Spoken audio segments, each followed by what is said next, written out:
We're here. This is the Global Kid Power Hour show. We're back in the new year, 2021. Not as enthusiastic as normal because this is the sixth time I'm doing the intro today. Instagram's not letting me add in my guest, and that's a little bit of a slight struggle, but we're going to try to figure it out. We had him on for a second, and then we lost him, so let's try one more time. There he is.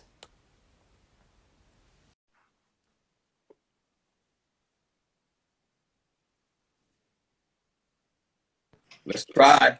Let me see. Can you get There, it? Can you hear me? I can hear you, I can see you, and I got. Yeah! Let's go, man. I got one question for you. Are we rolling? We rolling! Yeah! Yes, sir. All night long. Damn. There we go, man. Hey, 18 minutes later, we figured it out. You know what? That's how a new year be. It's fine. We'll figure it out. It gets better as we go, right?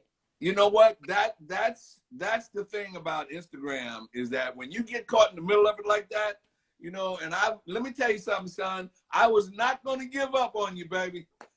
I wasn't going to give up either, man. I was going to keep rolling and keep rolling and keep rolling. What's up, baby? What's up? Come on, fam. Come on back on here, baby. All right. Well, let's go and get right started here. I want to start off by asking, how was your new year? Do we have any resolutions? And if so, what are they? My new year was great. I mean, based on everything that's going on, but whenever I make it to a new year, it's always a good year. Yes, It's sir. always a good thing. So I've gone into the new year. My resolution for the new year is that I just continue to stay consistent. I continue to make people happy. I stay in the struggle. I stay in the sport that I love. And I just continue being me. And that's reaching out and touching people and making everybody happy, baby. That's what you do. That's Yes, what we're sir. going to see today for sure. We've already seen some of that. Man, for me too, I want to quickly share mine. Mine is just to want to eliminate excuses this year, eliminate reasons why, find a way to get things done is one thing for sure. And then the other thing is just find a way to reach my goals. I mean, like I said, no Right. excuses this year. And they might seem impossible, but that's what I'm trying to show. They're not. Seeing a kid on national television in sports is possible. It's anything you put your mind to and you got support. I see my man Emil has joined us. Anything that you put your mind to, son, and you're consistent with it and you stick to it, the possibility of it is always there. The only thing that gets in your way sometimes is finances. But other than that, if you just stick to it and you keep pushing and you keep going, you'll succeed. Good things Believe me. happen. I want to actually ask about that. So you obviously have worked with a lot of boxing legends. One of Yes. them for sure has been the late great Joe Frazier. And the story of how you guys really built a relationship has been really interesting for me to hear. A little bit fancy. Should we go to a limousine? it's always, my life has always been one of those, what ifs or you believe that, one of those kind of things. And that's kind of the way, a chance meeting of him in New York, in March 8th, 1971, he fought Muhammad Ali for the title. Fast forward almost 10 years later, he being in Philadelphia and me living in Philadelphia and him having a limousine service. And my niece got married. A friend of my mother's gave her a gift which was a limousine. And who pops up? And the limousine's outside, and I go outside and to tell the limousine driver to park. He rolls the window down, and who looks up at me but Smoking Joe Frazier? One of those things that you see and you just kind of do a double take. And there he is sitting there in the limo asking me where to park. Now, when he asked me that, I forgot I had my niece inside waiting for me to come back to get her for her wedding, because there was Smoking Joe Frazier sitting in the limo, in his own limo. You know, and so we went on to the wedding. We did the wedding, and we got there. And when she got out of the car, you know, everybody was so happy. And, you know, the door, somebody inside the car opened her door. He got out, as most limousine drivers are supposed to go around to open her door. And when he went around, they recognized who he was. So the attention shifted off of my niece onto him, and it was her wedding. So I had to tell him, you know, I think you need to get back in the car. Okay.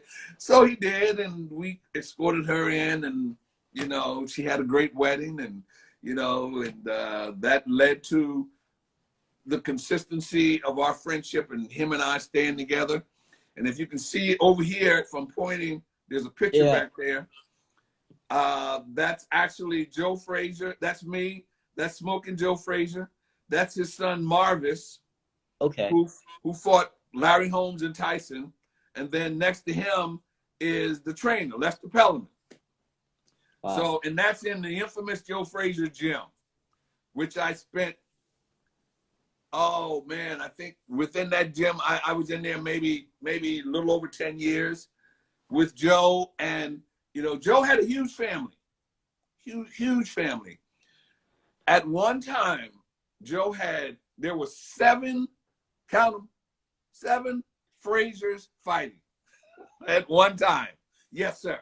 And out of the 7, 4 of them, you know, had a son Marvis, had a son Joe Jr., who was absolutely the best out of all of them, at about 140 pounds. You had Tyrone Frazier, you had Mark Frazier, Anthony, you had Rodney Frazier, who was a heavyweight, you know, and they were all in the gym at the same time and training each other, and Joe was training them. And, you know, then he decided, you know what, we should start promoting these guys. And that's when we started promoting and, you know, promoting them in Philadelphia. And because he was who he was, it wasn't hard to get the recognition, you know, from the television network, then the boxing world. And so it just kind of, it just kind of went on from there. And my whole career has been kind of, you know, I ended up with Joe Frazier. And I ended up being with Joe Frazier, meeting Muhammad Ali, and working almost against Muhammad Ali because I'm working with Joe Frazier. But then Joe Frazier had all those sons that started to fight. And then his daughter decides she's going to fight. Right. Now, in between that time, I had moved on to something else, coordinating boxing and boxing events. And I had this one promoter who reached out and got Layla Ali for her pro debut. And guess who did the fight between Layla Ali and Joe Frazier's daughter, Jackie Frazier, in 2008? That guy. That guy right there. In 2008, I ended up doing a fight between the two daughters, which was unbelievable. I mean, to go around full circle from the 2 of the most famous boxers in the world to their daughters fighting. And that was 2008 up in New York at the Turning Stone Casino. And it was, you know, so that's kind of the way those chance meetings have always been. But let me say that I'm very proud to be on your show, young man. I'm very proud of what you do with the Global Kid Media. I like that, man. It does my heart good, you know. I was disappointed that we had trouble with Instagram, but that's kind of why I've gone to another platform, because Instagram will make you cry, baby. Tell me about it, man. I mean, I know so many things where I get through an hour of a show and then it won't let me post it. And it's like, because then, you know, I use that to put it on other platforms. But you know what? It's whatever. It's a learning experience. You learn how to do it over time. Yes. Kids are supposed to be good at social media. I apologize to my entire generation on behalf of Global Kid Media. Not me. Good. You guys are supposed to be better than good. I'm surprised it wasn't. Well, it was kids who invented social media in my term, you know, because they were 22, 23 years old. They're all kids, and they invented this thing. So, But you know, it was you know, my career has always been one of those, you know, that the chance meeting with. But one good thing is that my career enabled me to meet people that I would have never had a chance to meet. A chance to experience people in life, in life, and you know, I met Nelson Mandela, and you know, kind of the weirdest experience of my life, and getting to meet him, and through that, you know, I got to meet, you know, Madonna and Mickey Rourke, and then I got to meet Mike Tyson and Roy Jones and De La Hoya, working with them, you know, and working with boxers like Sugar Ray Leonard and the Klitschko brothers, you know, and Bernard Hopkins. The only person that I have never really worked with, and I can go back your age and your parents' age, okay? Okay. The only person that I haven't really done any substantial work with was Lennox Lewis. Okay. Just about anybody else from 1984 on up to 1996, I'd say, or 96, I've worked with, because at that time I was transitioning from boxing to MMA. Yeah. And, you know, again, a chance meeting. Everything in my life has been a chance meeting. But if you stick to it and you're consistent, you get those chance meetings. Exactly. If you know don't, what? you won't.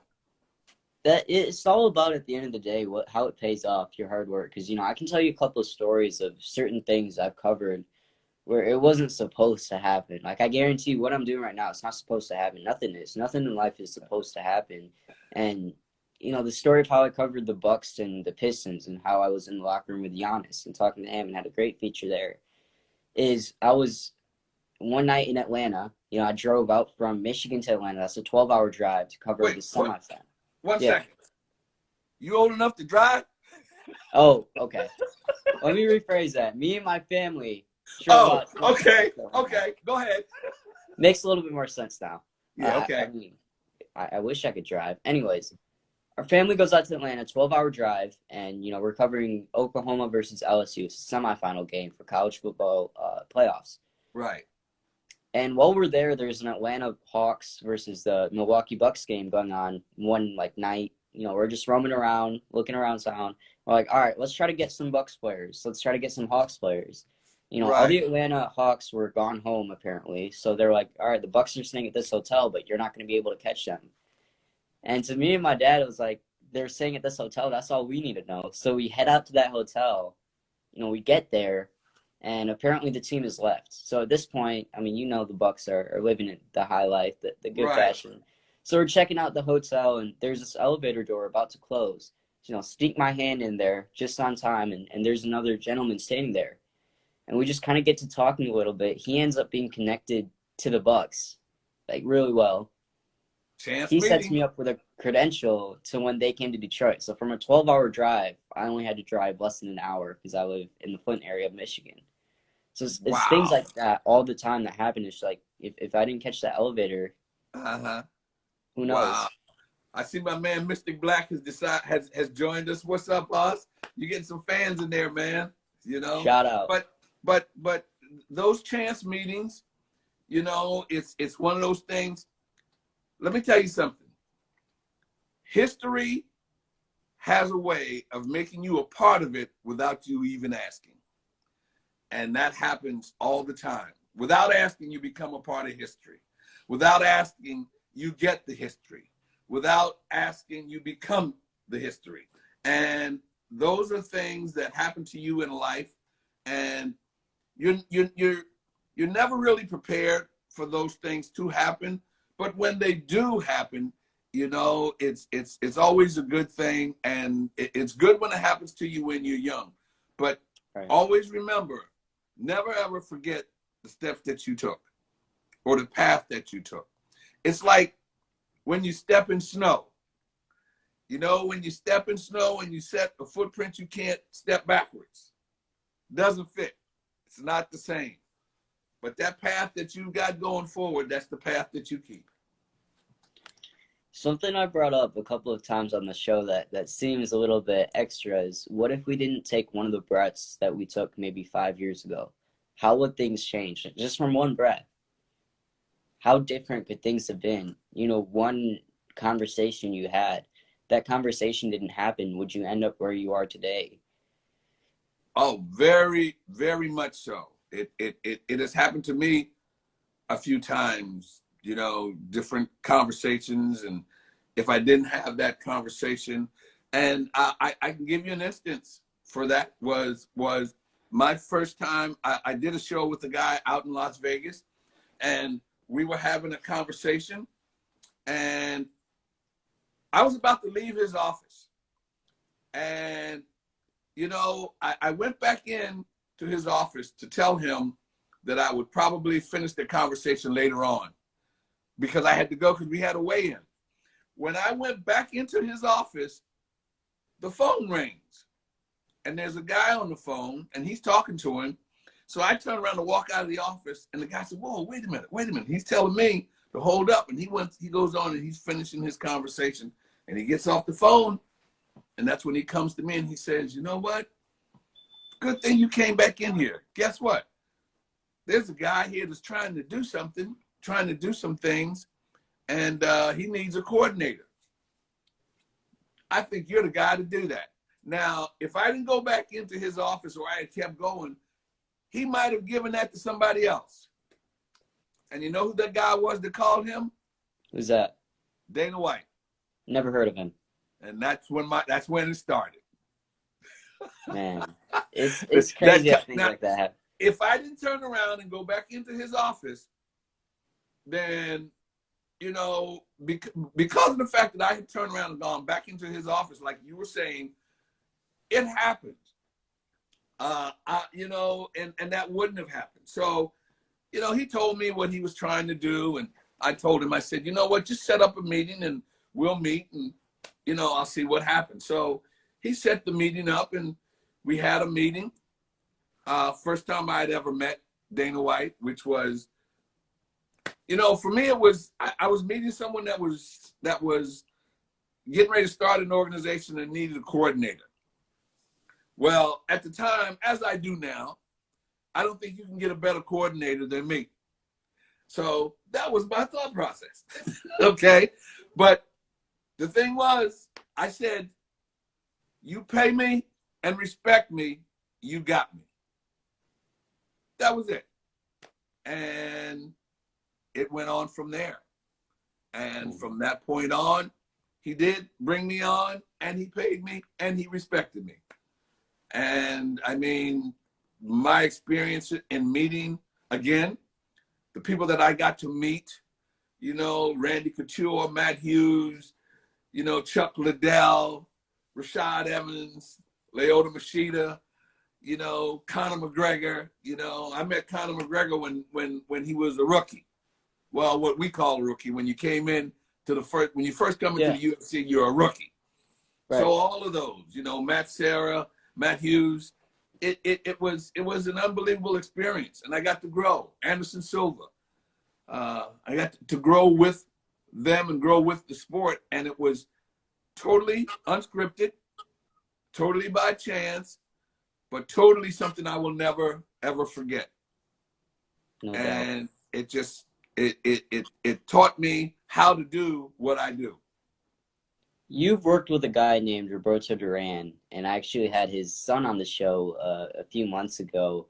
Great guy, great to hear his story on his way up to the top as well. So tell me about your experience with a guy like that. I mean, you really worked with a lot of people from, you know, rivalries as well, like you said. I mean, you go full circle. Ironically, you know, it was ironically and unintentionally, you know, I worked with Roberto Duran and Hector Camacho, Macho Time, and they ended up fighting. I worked with Roberto Duran and I worked with Sugar Ray Leonard, and you got that infamous No Mas out of that. Yeah. and that was totally unscripted. But each one of them, Roberto Duran was he was a consummate professional. He had that name and the reputation, Hands of Stone, which that there was no doubt that he was Hands of Stone. There was no doubt that he was probably one of the best welterweights or so in the history of the sport. But a very kind person, a good person, very considerate. He respected the sport, respected himself, respected the people around him. You know, I had a few issues certain times and getting those guys on being on time for things. You know, two things I always, you got to make weight and you got to be on time. If you don't do one, two of those things or both of them at the same time, then I'm gonna feel a little bit disrespected. But he was very good at that, and you know, he always made weight, and it was quite the experience. In working in boxing and working with those guys, and speaking of making weight, you know, it was always, everybody had to make weight. That was a part of what you do. That was a part of being a professional. It was a part of your profession, making weight. You had to do that. So when you had a title fight, I think they gave, you didn't have a pound allowance. If the weight was 140, you had to be 140. If it wasn't, you could be a pound, give or take, a pound over, a pound under. But if it was specifically 140, you had to be 140. Now in boxing, you know, during the course of the week, guys would come in fight week, and if they were like 3 or 4 pounds over, that was kind of a catastrophe. It was like, whoa, what the heck are you doing? So you'd get on them to make weight, and these guys would go and do whatever they had to do to make weight. Well, I transitioned from MMA, from boxing to MMA. When I got to MMA, these were wrestlers, which I had no idea, never worked with them before. These guys showed up needing to lose 12 pounds. When I saw that, I freaked. I saw a guy come in for a fight the week of the fight, needing to lose 12 pounds for the first time. Now, I'm coming from boxing where 4 pounds, the fight may not have happened. I almost passed out. Okay? But, you know, I got to learn that it was natural for a wrestler, a grappler, to come in fight week and needing to lose that much weight. Now, I was also shocked, how the heck are you going to do that? But then I got to learn how they cut weight, what they did to cut weight, and how grueling it was to cut weight. And it was, I've seen some horror stories when it comes to those guys cutting weight. Believe me. Well, I mean, when you're 12 pounds over with less than a week to go with the fight, you're gonna have to do something, some way, figure it out. Well, there was a method. I mean, between the sauna and, you know, the running and the plastic bag and the plastic over them, and, you know, sitting in the hot tub and consistently running back and forth and wrapping yourself in 10 pounds of clothing and saran. They had all type of concoctions that they would do to cut weight. And I didn't understand it. So it was strange to me, but I got to understand it, but I felt bad for those guys, but they were used to it. And believe me, personalities changed when they had to cut weight. Yeah. That was, I think, the most I've seen, and I'm not going to mention a name out of respect, but I've seen a guy cut 22 pounds in a week. And I know people that can't cut 22 pounds their entire life, you know, but you know what? They learned to do it. And, you know, there were no real health issues.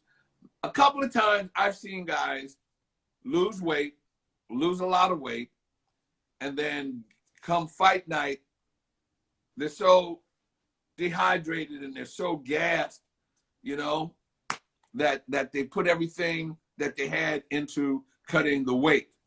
You know, but they've learned how, you know, just like everything else in that sport or sport, as it grows and it gets bigger, and the longer you do it, the more you learn how to do it. You know, the technical skill levels of fighters and MMA fighters, as they go along and the longer they spend in the sport, it changes, it progresses to a level. I will say I wrestled for a little bit, and it was middle school wrestling, so it wasn't anything close to what you're dealing with. But I know for sure, you know, when you make weight, there's a lot of things that you got to do to be able to maintain that and not go up or go down too much in those little windows. Well, my son is a wrestling coach, and he coaches in middle school and high school. Okay. He coaches and he teaches. So I've been to a few whenever I had time off, because, you know, I was always constantly going. But, you know, I got to see a lot of the young wrestlers, and you know, I always wanted to see what the comparison was. But for the most part, the majority of the guys that I worked with in MMA at the level of the UFC or Bellator, or at that high level, those are guys who have been wrestling since they were children. Yeah. You know, they all started at the age you said when they were young, and you know, so by the time they get to be 16 or 17, I was amazed to see the amount of matches and wrestling that these guys do in high school. You know, like Matt Hughes. Matt Hughes won 131 matches in high school and lost only 2. You know, and that's unbelievable. But at 145 pounds. So what weight were you when you wrestled? I believe in 7th grade I was wrestling 85. Okay. Or in 6th grade I was wrestling 85. 7th grade I think I was wrestling like 9,500, and then last year I think it was like 115. So the first 2 years I won 1 match total between the 2 years, and I either lost or got pinned every other time. And then last year I won the majority of my matches. So I got a little bit better. So you like wrestling? I liked it a little bit. You know, I would do it again. The problem is with high school now, you have basketball and swim season at the same time as wrestling. And, you know, I was a basketball player and swimmer first and foremost. So if I'm going to go out for basketball, if I get cut from that, then I'm going to do swimming. You know, those are my 2 stronger sports. But I wish it was in a different season. I would love to do it. Right. That's where the dilemma comes into play. I want to ask you for sure, and we're not going to get away from this question at all. We've seen, you know, some influencers come into the boxing scene, come into the fighting scene.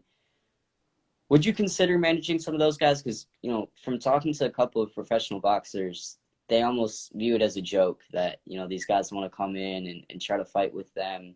I mean, I saw Jake Paul is dedicating now everything towards boxing, you know, moving out of LA, everything like that. Would you consider working with some of those guys? Well, you know, first of all, I see one of my guys there, Mr. Devin Bauman, building his brand. I'm checking the people that are joining us, and I'm waving, hey, what's up, baby? You know, I've seen a lot of guys who have come into the sport, both boxing and MMA, who come in to the sport with aspirations of taking over the sport or dominating, but when you get to that level, everybody up there can fight. Okay? Everybody. And just about everybody there has put the same amount of work in. And there's no perpetrating, nor is there any pretending, especially when you get in that ring or get in that cage. Now, I see some people who actually are able to maintain a certain level of boxing or maintain a certain level of grappling. But when it comes to professional boxing or professional wrestling, that's not a joke. And you can't perpetrate that. You got to know what you're doing. So anybody that gets into it, you know, Jay Paul or whoever, you know, I've met a few fighters or a few people who talk the talk and walk the walk. You know, Muhammad Ali was one of them. I'll give Conor McGregor some credit for being another. Oh, yeah. You know, you talk the talk, you got to walk the walk. So I see them coming in and, you know, talking a certain level, but, you know, when it comes time for competition and that bell rings, you got to man up. You got to be able to handle your business, you know. And you said influencers. I've also seen guys, and I don't know if it's exactly what you meant, but I've also seen guys that come in who were very good athletes and very good, but also were very good people outside of the sport, and did a lot within their community, and did a lot with their platforms and their voices, and spoke to certain things that were not right, or they didn't think were right, or weren't wrong, but they loaned their voices and their platforms to certain causes. And I've seen a lot of that. That's what your legacy is about, right? And that's a question that I remember. You know, I've talked to a lot of NFL players, and I remember I was at the Pro Bowl one year in 2019, and there were all these guys who, you know, were the stars of the leagues. Of course, it's the Pro Bowl. You know, the best of the best are there, and you're talking to all of them, and they're all doing something. They all have a foundation. They're all giving back at the end of the day, and that's where it comes into play with even what we're saying in the NBA, people putting messages on the back of their jerseys. It's bigger than the game at the end of the day. What message are you trying to spread? What are you trying to, you know, leave on society? And I talk about that all the time. If you're not impacting a life, you're not doing anything. Well, you're fortunate in the fact that you're in a time, in a generation of social media, social awareness, social consciousness of the things that are going on, the things that are happening. And I applaud the world of sports, the entire world of sports, for using that platform and letting these athletes and letting people express themselves, you know, and it specifically, and I'm saying this from a personal level, it doesn't specifically have anything to do with freedom of speech or anything, but, you know, when you're a professional athlete or you represent a specific brand, sometimes you need to maintain a certain type of attitude or a presence to represent that brand. Right. And sometimes that get a little tough. But I've seen most professional brands, the NFL is a brand, the NBA is a brand, the UFC is a brand. I've seen those brands allow the athletes to speak their minds, to interact with the community and interact with social injustices and certain things like that, and to use their voices and their platforms to get involved. And I appreciate that, man. I applaud that. You know, it's something that I like to do. You know, I enjoy sitting and talking with young people such as yourself. You know, I got grandchildren. And the biggest joy for me, man, is sitting and talking to them and them asking. They're the only ones I allow to call me Pop, okay? Yeah. You know, and sharing stories and sharing times and experiences with them and leaving, you know, and listening. I always remember, and I always say that I listen to everybody. If it's up here, I want it right here. If it's in here, especially if it's in here, I want it right here. The only stupid question is the one you don't ask. And nothing anybody says is irrelevant. 100%. You know, that's actually something that when I first got into media, I quickly learned is there's so many questions a lot of times that I'd have. And when you're 11 years old in a media room with mostly 50-year-old, 60-year-old people, there's certain questions that you're like, man, if I ask this, especially in front of national television, it might not look good. But at the end of the day, if the athletes are enjoying it, that's my main focus, is at least let the person I'm talking to enjoy the conversation. So a lot of times when I ask those questions, like, yeah, they enjoy that, and that's the most important part. I see a young man here. I can't see his name, but he says, "Your son was my favorite football coach." Wow, thank you, sir. I appreciate that. And Yeah. but you're privileged to have been able to be in a media room or around media Yeah. people at such a young age. And it obviously made an influence on you because you're sitting here doing what you're doing and I'm talking to you. So it obviously made an influence on you. But know that you have that gift and that ability, and you just got to be consistent with it, and as long as you use it, you could never abuse it. But you got to use it. You got to and share it, and you're good, man. You'll be good. That's all there is to it, man. I did this segment with all my guests. It's called Flip the Switch. I have the person I'm talking to ask me a few questions. We know what you can do on the business side. We know what you can do as a manager. We know what you can do to make people happy. Let's see your media skills. So we're going to hand the mic over all the way to you. You're going to give the mic to me. So first of all, I'm going to ask you, how long have you been doing this? How long have you been involved in media? I've been involved in media for nearly 3 years now. So I started when I was 11. I am 14 now, so I've done it for about 3 years, and just spreading all that, hopefully, inspiration and motivation to other kids. I will say though, I feel like my journey really began when I was like 7, 8 years old, and that's when my parents got me involved in speech competitions and stuff like that. So my media journey started 3 years ago, but the real journey for me, I would say, started probably 7 years ago. So what was your influence? You had to have seen something or heard something that influenced you to start that journey. I just feel like my parents shared with me a lot of what ifs, like what could happen. And the lesson behind that was, in life, you're going to come up with a lot of ideas. You're going to have brilliant stuff that you think of. You're the only one that can work those ideas. You're the only one at the end of the day who can make that big. Nobody else can.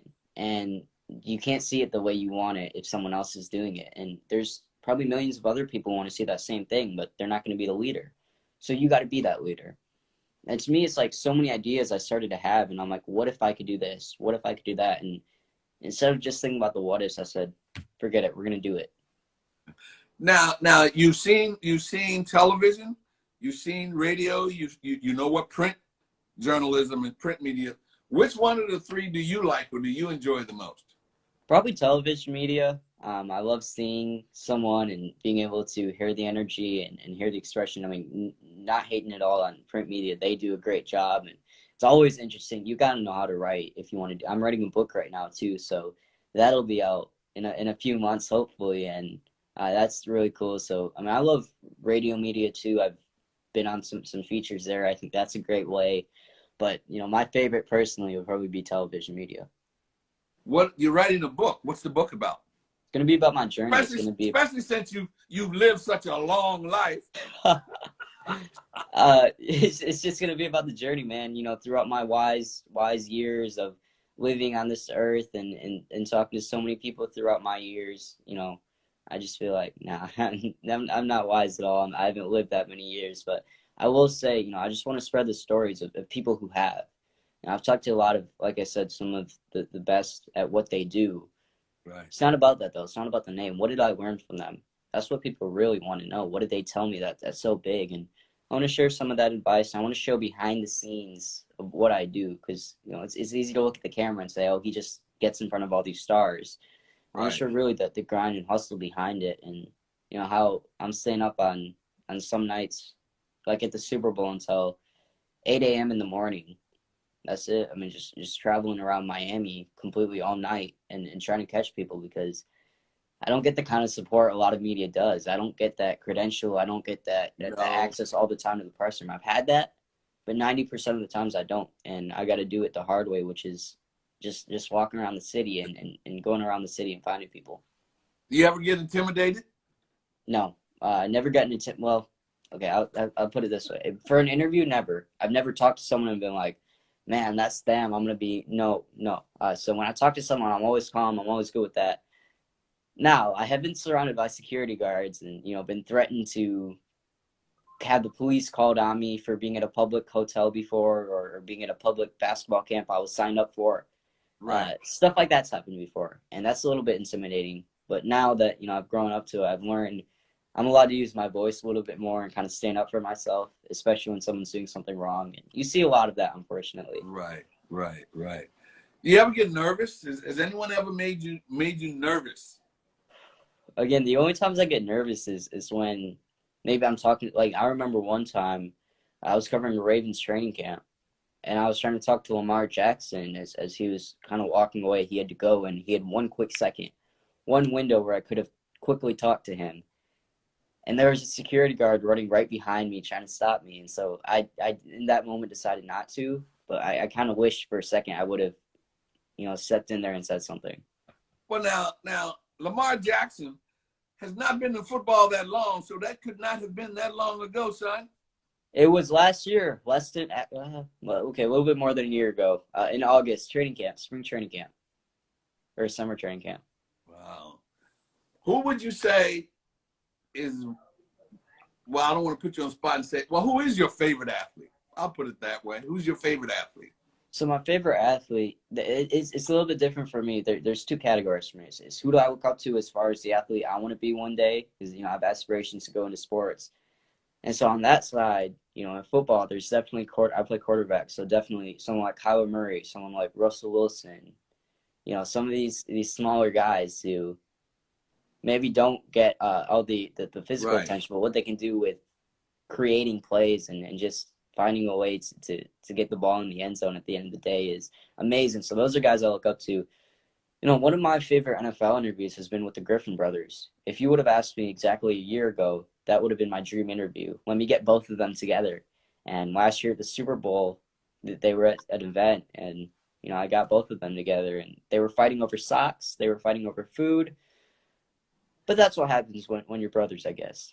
And get both of them together. Now, you've named some pretty high profile situations that you've been involved in. That's got to be pretty expensive. You got a big time job, baby? What happens is every time I'm traveling somewhere, it could be a 20-hour road trip, I'm calling every hotel in that city and around that city. Right. I am trying to find a partnership. So I've done 24 plus partnerships now, probably closer to 25 plus partnerships throughout these 3 years. I remember when I went out to Minneapolis to cover the Final Four, everyone told me, you're not going to find a hotel. It's impossible, and we found one, a very nice hotel right by Minneapolis during the time of the Final Four. And that's just, I think that's where persistence comes into play. And I called everyone and said, here's what we're going to do. I'm going to promote you if I can have this stay. And it works out. I'm sure that with as much as you do, I'm sure you've got to have a great support system behind you. And that support system has to be your parents. I'm sure they're pretty proud. How much do they support what you're doing? They support me. They will never say verbally, at least, they complement each other very well, because, I'll probably, my dad will tell me if I do something good, but he's not going to boost me up too much. He keeps my ego in check for sure. And like a lot of dads, he's on me constantly. If I do something wrong, I'm going to hear it from him. And so we get competitive on the athletic side as well. Poor guy can't beat me, so he does that a lot. He's an old man, but that's okay. As far as the media business, he's pushed me in everything I've done. And I always remember a story I tell is when I was 8 years old, I ran a 10-mile crim. It was the week after, or when I was the week I turned 9 years old. You were 8 the week I turned 9. Wow. I ran 10 miles and at a pace of about 8-minute mile per mile. And that was because he pushed me every single pretty much day that summer that you're going to run 2-3 miles today. You're going to run maybe 4 or 5 today. And then my mom is she's a former teacher. So she has that background. She's going to, when we travel, she's always in the back seat helping me with homework and stuff like that. Cause that stuff gets behind sometimes. All right. I'm going to hit you with a couple. All right. What would you feel, number one, is your biggest attribute or your biggest advantage? My age, really. It's just, I don't want to say my age. I say it's my intentions, maybe. And there's a lot of good intentions for a lot of media members out there. I'm not the only one, but I will never write a negative story. I'll never put someone in a negative light. And I think that's one advantage why people might want to talk to me, is because I want to, shed this positive light on them and show the good things that they're doing. So that's one thing. Like many media members, unfortunately, that the mainstream media is not like that, and that's unfortunate. The other thing is, I guess my age does play into advantage a little bit. It's unique. It's different, what I'm trying to do, and sometimes people can appreciate that. Well, I believe in a high energy level. Okay, and I believe that that's a way to encourage, and that's a way to put yourself within that whole aura. It helps you to get a comfort level, to get control, not get intimidated. Because if you give it, you're going to get it back. That's true. If there's one person that you've talked to, who would you feel has had the highest energy level you've ever seen? I am not lying when I say maybe right now. Honestly, this kind of energy is fantastic. I love it for sure. So this is one on the show. Shout out to the guy on the other side of the screen, people. Have you heard of Burt Watson? No. That was a trick question, but you answered it right, baby. Now I got one more for you, and it's two-part. Who would you like to interview right now, and who has ever made you feel like you didn't do a good interview? The second part I'll get to in a minute. I need a second to think about that one. But the first one, someone like maybe Mark Cuban, someone who gives back, someone who invests. Great businessman, and that's an understatement. And then, of course, he's involved in sports. Tremendously. Those are four of the few things that he does. And so I feel like you can just learn so much from a guy like that, and learn how to market yourself, learn how to be entertaining, like on Shark Tank he is, and all these different things that I feel like you could get from him. And I was going to ask you, do you ever watch Shark Tank? All the time, man.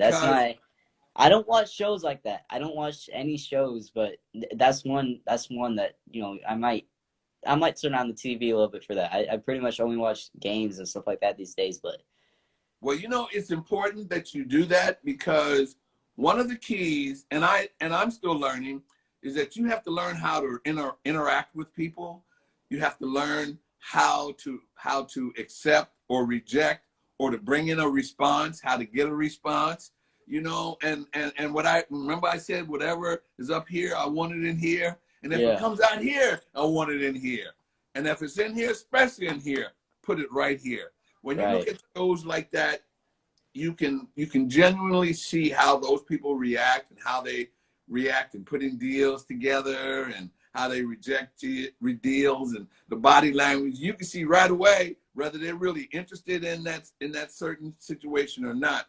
But those are things that if you keep in tune to those things, and you stay on top of those things, and nothing that's ever put in front of you or said to you is irrelevant, ever. Because if somebody puts it in front of you, or somebody says it to you, they want you to hear it. And you can't imagine what you learn from listening. Now, did I pass the test? You have, I don't know if I can give more than 100%. We'll stick with 100% plus five bonus points. Okay, there you go. I'm good. On the top of the list, top of the class. I'm good with that. I'm good with that, my man. This interview, we're kind of going up and up and up the journey. I want to go all the way back to the beginning for you. Okay. Let's go from maybe before even you were my age. Okay. What were your passions? And I'm sure there were many of them. What was one of the goals that you had? What was one profession that you thought you might go into? Well, sports was always kind of what I was good at. When I say good at, as a young child, I grew up in the South. My parents are from South Carolina. My father's from South Carolina. My mother, some of her folks are from Jamaica. I was a very good athlete in terms of running and running track. I was quick. I ran track in high school back in early 60s, the late 60s, probably before your parents were born. But I was quick. I was a speedster. And I went to college. I went to a small school in Scottsbluff, Nebraska, Hiram Scott College. Now, you imagine a young guy coming from Philadelphia in the 60s going out to Scottsbluff, Nebraska. But I ran track, and I was good, and I was fast. And so my ambition was to become a track star, athletic. At the time, track wasn't that big, so there wasn't a real place for that. It didn't become as popular on television as it did, but I was interested. And then once I got to college and I saw that, maybe it was better to play football than to run track, but I was too small because they were throwing me around, baby. I was not big enough. So from that point, I thought, you know what? I'm in college. I might as well make business my aspiration. So it was to somehow expand into business and become a businessman. Well, I ended up in sports, so that went out the window. Well, I guess in some ways you had a lot to do with business still. And the business manager, I think that has the word business in it. Yes. Certain things you do on the business side always. And, the beauty of that whole journey right there is, what I talk about a lot. Your aspirations change over time. Sometimes people ask me, what's your end goal? Or I've heard other people ask, someone else, what's your end goal? And I don't believe that there's a such thing as an end goal, because when you set an end goal, that means this is it. I feel like that limits yourself from, once you accomplish that, what's next. Mm-hmm. And so someone on the show once told me you should set checkpoints. Here's one of your goals. Once you get there, that's a checkpoint. Now you go to the next one, and you always know what's next. Because when you have one big goal, and a lot of times people accomplish that, they don't know what to do. I think it's good to, the checkpoints I think are good, but what you will see as you go along is that just about every 5 years of your life changes, and you change as a person. When you're 15, you're one person. When you get to 20, you're that person looking to be 21. That's 5 years. You get to 26, you're looking to be 30. But about every 5 to 10 years of your life changes, and you change, and your goals change. Unless you really latch on to something at 21 that you become successful very quickly, then as you go along and as you start checking off those points, about every 4 or 5 years or so, your life changes. And it doesn't stop until you get to be about 60. At that point, then it starts kind of shifting gears and kind of getting into neutral. And you kind of start to glide along. Forward. I'm at a point now where I, as a coordinator, I'm not going to tell you how old I am, but everybody probably knows. 35. But, well, I know I got about 10 more good years left, okay, to do what I do and the way I do it and at the level that I do it. And right now I'm at a point where anything that I grab onto now, I'm going to keep. Anything that comes in here now is not going to go anyplace, because I got to hold on to it. But you should always hold on to it, because I'm going to tell you something. You don't know when you got to go in your pocket and pull it out, baby. Right. That's the fact right there. And yes, sir. Like everyone said, you look forever young. You are forever young. I've talked to a lot of 25, 21, 30-year-olds who don't have half the amount of energy you have. I don't have half the amount of energy you have.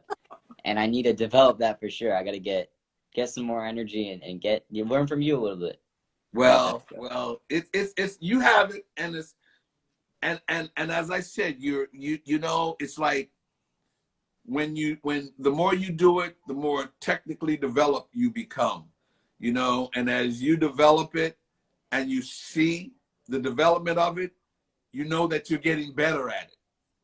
So you keep going, and the better you get at it, the more you do it, you know, and I'm above 65, I'll tell you that. Okay, but I'm 71 years old, baby. And I I don't know I believe it. got 10, I know I got 10 good ones left to keep going. Okay, to maintain Burt Watson for real, you know, and to do the things that I do. And, you know, and right now I've kind of switched a little bit. I just did my first promotion of my own about a year ago. And then, you know, the situation came about that kind of slowed the world down, you know, that there's not a lot going on. So I've recently started doing what you're doing now. I've got a podcast. I'm giving myself a little dirty plug right now, baby. Hey, go for it. I'm doing a podcast called Legends to Legends, where I sit and talk with people who are considered legends in the sport. Right now it's combat sports, but I'm not limiting to just that.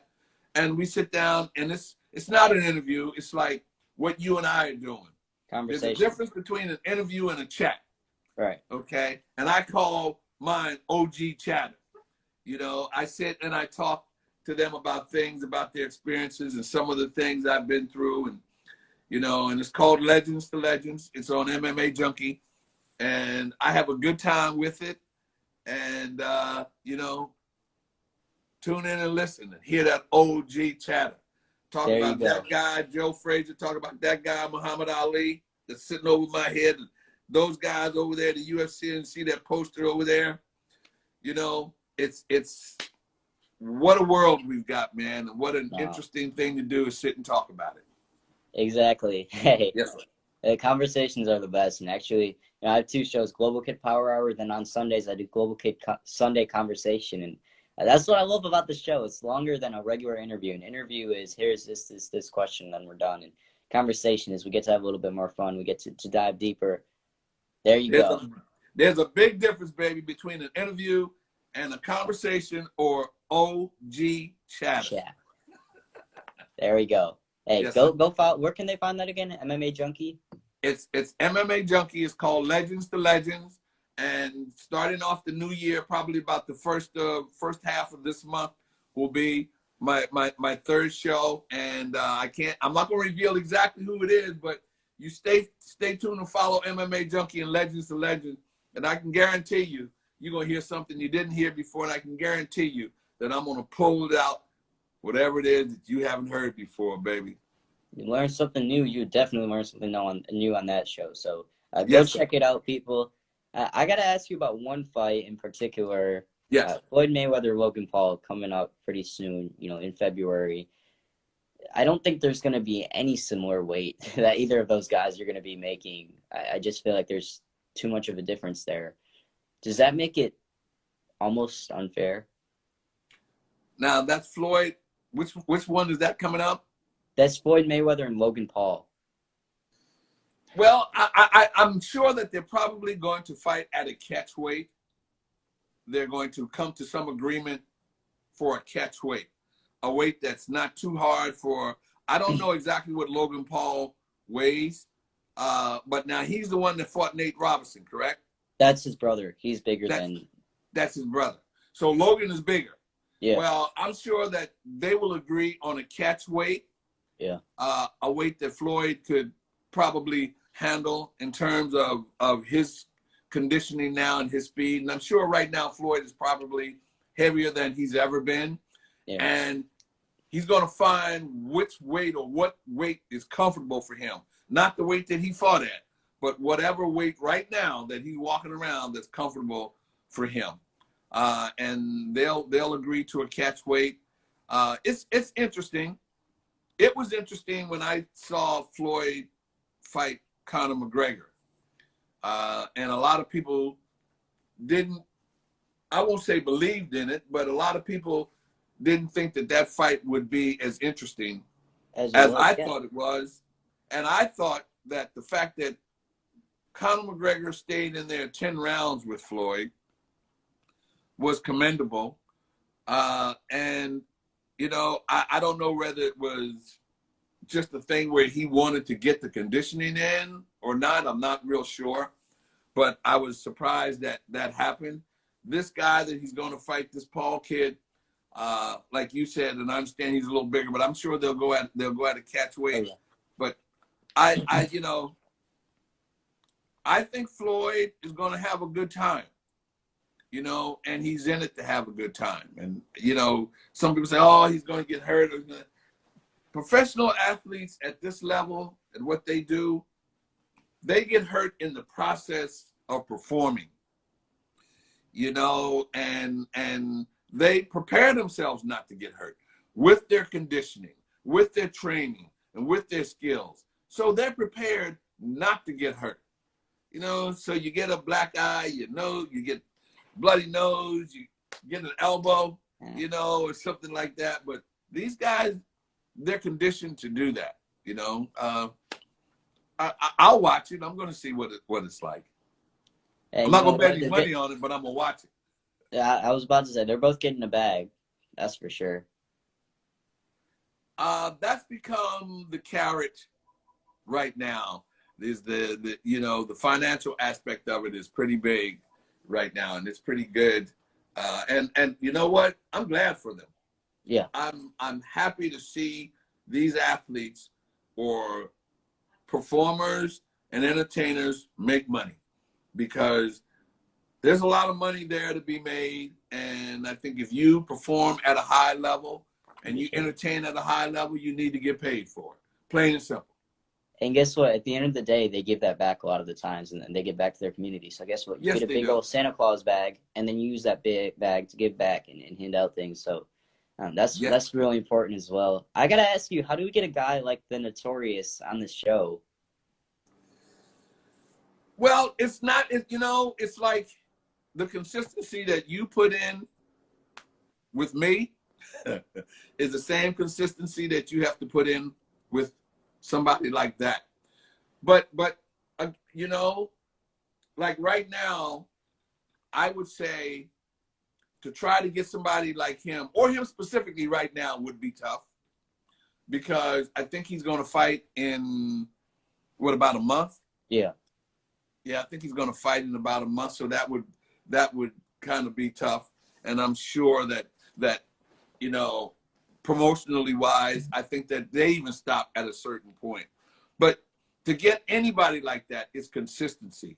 You gotta know exactly who the management is, you know, and you gotta just be consistent. You gotta be consistent. Knock on that door until it falls off. Yes, sir. Yes, sir. And I do know you can be consistent. Yes, sir. That's why I'm here, baby.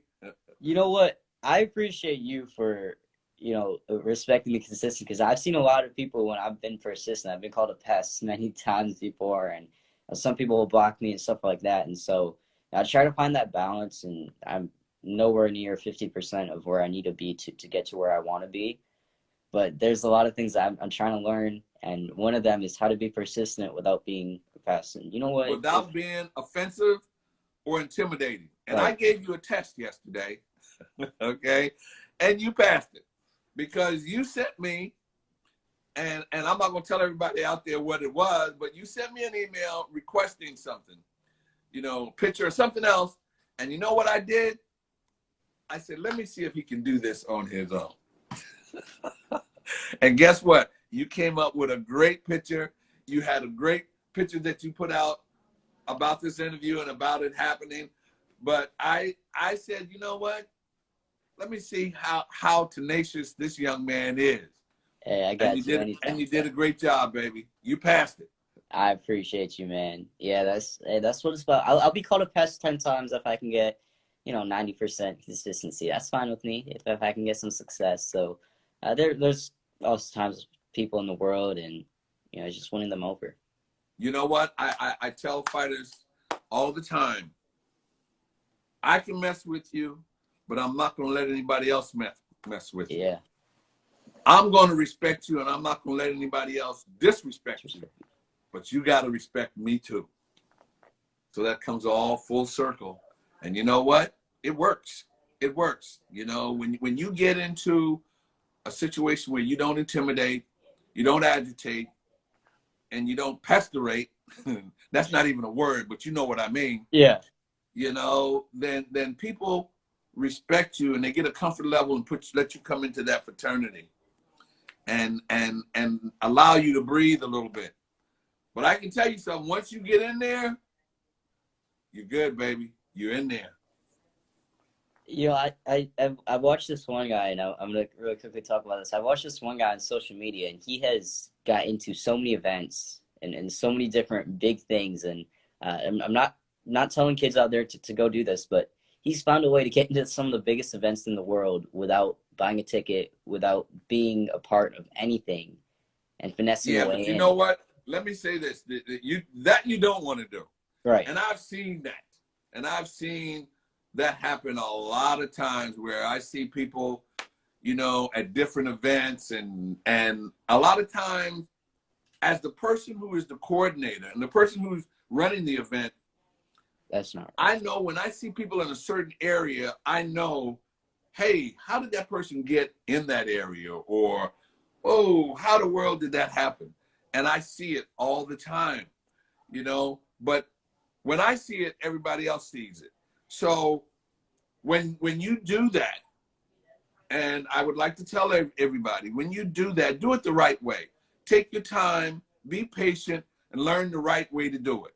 Learn to take no, learn to be rejected, but know to keep coming back and know to keep trying, because eventually you'll get it.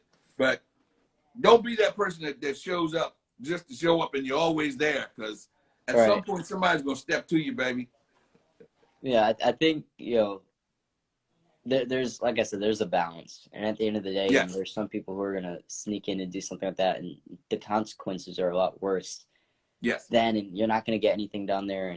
And I'm not saying I'm perfect at that. There's a lot of stuff like that where I wish certain things I did that I wish I didn't do, because that might have ruined a relationship with someone who could help me. But you just live and learn. That's it. That's it. And yeah. Always be able to say, you know what? I didn't do that right. Or I could have handled it better. You know, because I say it now on certain things. You know, I could have handled that better.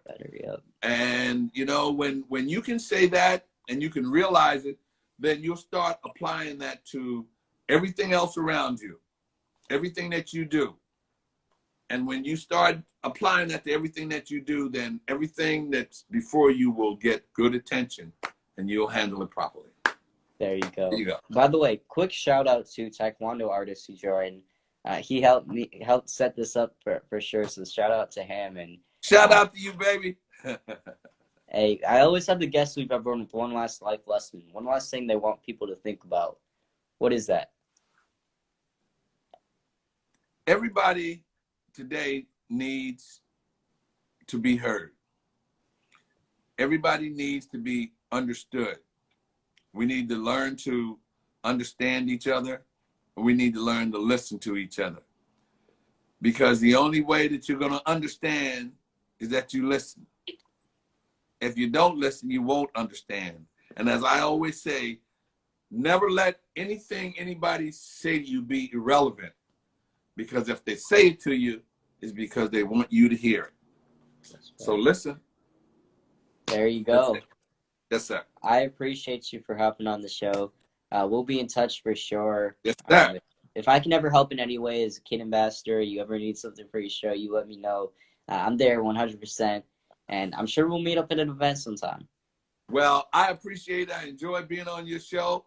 And, you know, when I get ready to release that Legends to Legends, I'm going to shoot you an email, a text, and it's a good thing that you're doing, man. And, you know, you keep rolling and keep it rolling, baby. And as long as you rolling, I'm going to keep rolling behind you.